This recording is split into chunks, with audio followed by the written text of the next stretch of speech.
5 राज्यों में विधानसभा चुनाव की तारीखें जैसे जैसे नज़दीक आ रही हैं, राजनीतिक गहमागहमी वैसे वैसे बढ़ती जा रही है। हालांकि अभी भी कई राज्यों के लिए उम्मीदवारों की सूची जारी नहीं हुई है, जिसे देखकर लगता है कि भाजपा हो या कांग्रेस, दोनों को ही लिस्ट जारी करने के बाद जिस तरह से विद्रोह का सामना करना पड़ रहा है, वह लिस्ट जारी करने में देर की मुख्य वजह है। छत्तीसगढ़ में भाजपा ने अपने सभी उम्मीदवारों की लिस्ट जारी कर दी है, लेकिन राजस्थान में भाजपा अब तक 124 नाम ही दे पाई है।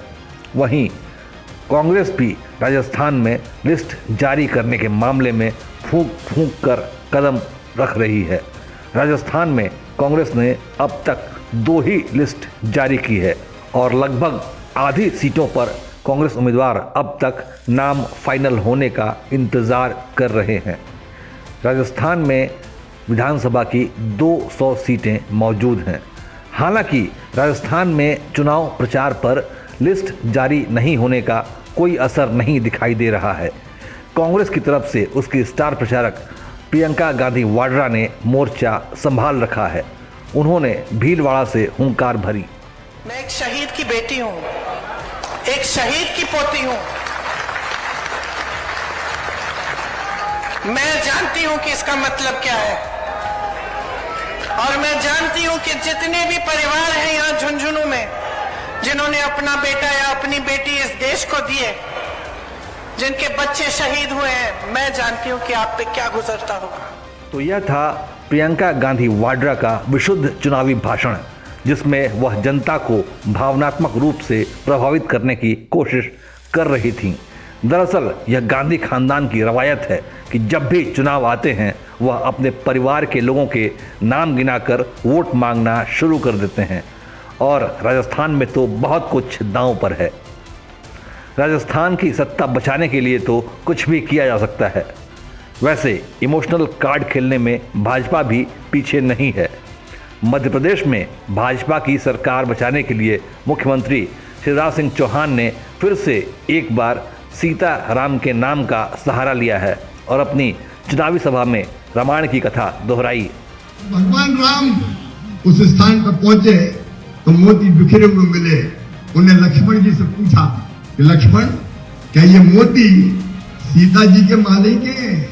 लक्ष्मण जी ने उत्तर दिया, भैया मैंने तो सीता मैया का कभी चेहरा गला देखे नहीं, मैंने तो केवल उनके चरण देखे हैं, मुझे पता नहीं ये मोती। ये भाव भारत का है और ये भाव शिवराज सिंह चौहान का है कि मैंने तो मेरी बहनों के पांव देखे हैं।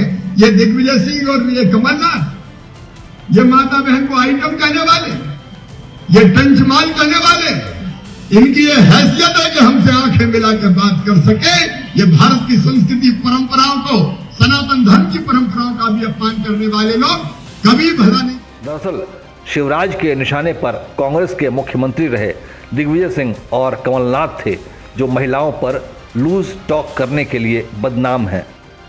इन्हीं दोनों के कुछ पुराने बयानों को आधार बनाकर शिवराज सिंह चौहान ने दिग्विजय और कमलनाथ को टारगेट किया था। मीनाक्षी नटराजन जी आपकी लोकसभा की सदस्य, गांधीवादी है, सरल है, ये 100 टच माल है, ये 100 टच माल है। ये उसके जैसे नहीं है क्या? उसका नाम जो मैं क्या उसका नाम लूं? आप तो उसको मेरे से ज्यादा पहचानते हैं। आपको तो मुझे पहले ही सावधान कर देना चाहिए था। ये क्या आइटम है? ये क्या आइटम है? चुनावी चकल्लस लगातार जारी है। अभी इस तरह के आरोप प्रत्यारोपों के और भी दौर आएंगे। नेतागण एक दूसरे को निशाना बनाएंगे। कांग्रेस और भाजपा एक दूसरे की पोल खोलेगी। जनता को लुभाने के लिए वादे किए जाएंगे। उदय इंडिया का वादा है कि राजनेताओं के ऐसे चुटीले अंदाज पर उसकी नज़र हमेशा बनी रहेगी और हम विधानसभा चुनाव 2023 से जुड़ी हर जानकारी आप तक पहुंचाएंगे। इसके लिए आप उदय इंडिया डिजिटल चैनल को सब्सक्राइब जरूर करें और हर जानकारी पाने के लिए बेल आइकन भी जरूर प्रेस करें। विधानसभा चुनाव 2023 की कवरेज लगातार जारी है। उदय इंडिया के लिए अंशुमान आनंद की रिपोर्ट।